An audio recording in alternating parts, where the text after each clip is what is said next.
Bonjour. L'argent doit être considéré plutôt comme un serviteur et éviter justement que l'argent soit le maître, puisque c'est l'homme pour des besoins d'échange et de services a inventé l'argent. Il vaut mieux que l'homme éduque l'argent à lui servir dans le bien. Le danger, c'est quand l'homme se soumet à l'argent, que la préoccupation de l'homme devient seulement l'argent. Je vais peut-être évoquer ce que l'argent est devenu dans le monde politique, où la corruption aujourd'hui est un phénomène dramatique pour les sociétés. Je vous dis, j'avais essayé de faire une liste des innovations dans la langue française. Et en Afrique, il y a le mot qu'on appelle mangement.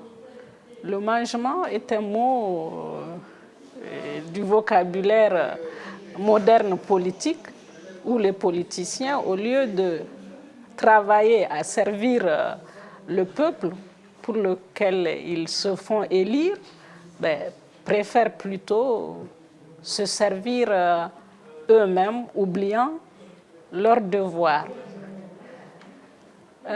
Comment tenir l'argent à sa place? Je crois que je ne sais pas, pour le moment, c'est le mot éducation qui me vient à l'esprit. C'est-à-dire comment éduquer l'échange monétaire. Et je pense que cela est possible tout simplement par un effort de mémoire. C'est-à-dire déjà les mots que nous utilisons, savoir leur origine. Et peut-être en sachant l'origine des mots, les réhabiliter.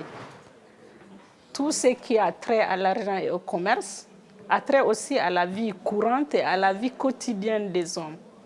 C'est vraiment tenir l'argent à sa place comme serviteur des hommes. Pas que les hommes, qu'il soit le maître des hommes. Est-ce qu'on peut se passer de l'argent? Je crois que le dire dans le contexte moderne, c'est souvent difficile à accepter. Si on peut se passer de l'argent, si on prend chaque individu dans son parcours, a eu des moments où il n'a pas eu d'argent, pas assez d'argent ou pas du tout d'argent, les personnes ont essayé de surpasser ce moment-là. Ensuite, si on regarde les populations mondiales, on a deux types de sociétés. Nous avons des sociétés qui sont bancarisées. L'argent, l'épargne est au centre. Et vous avez des sociétés qui ne sont pas du tout bancarisées. Et vous avez des espaces où l'argent ne circule pas, où les gens ne basent pas leur vie sur l'argent. Ce qui est important pour les gens, c'est de produire et de récolter. Avoir un grenier plein de céréales, avoir un grand troupeau devient un peu la sécurité.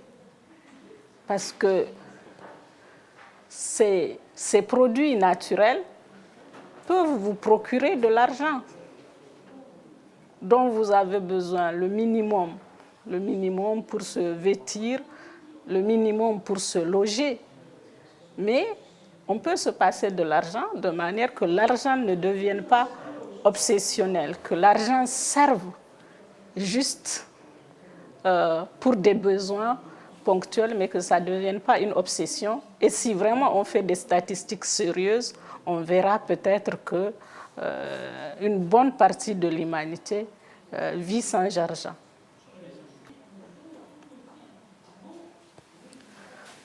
Moi, je crois que le troc est possible. Vous savez, on est dans une période de crise monétaire. Et dans cette période de crise monétaire, Les individus, pour vivre au jour le jour, ne vont pas interroger les économistes. Ils vont chercher des moyens de subvenir à leurs besoins. Et actuellement, je pense que même en Europe, le troc est en train de naître. Les gens échangent leurs biens. Si tu as une voiture qui fonctionne et que moi, j'ai autre chose qui est équivalent à la voiture, on échange. Ou bien si tu peux me donner un bien, je peux venir travailler, faire la peinture chez toi, etc. Les gens s'échangent de services de plus en plus.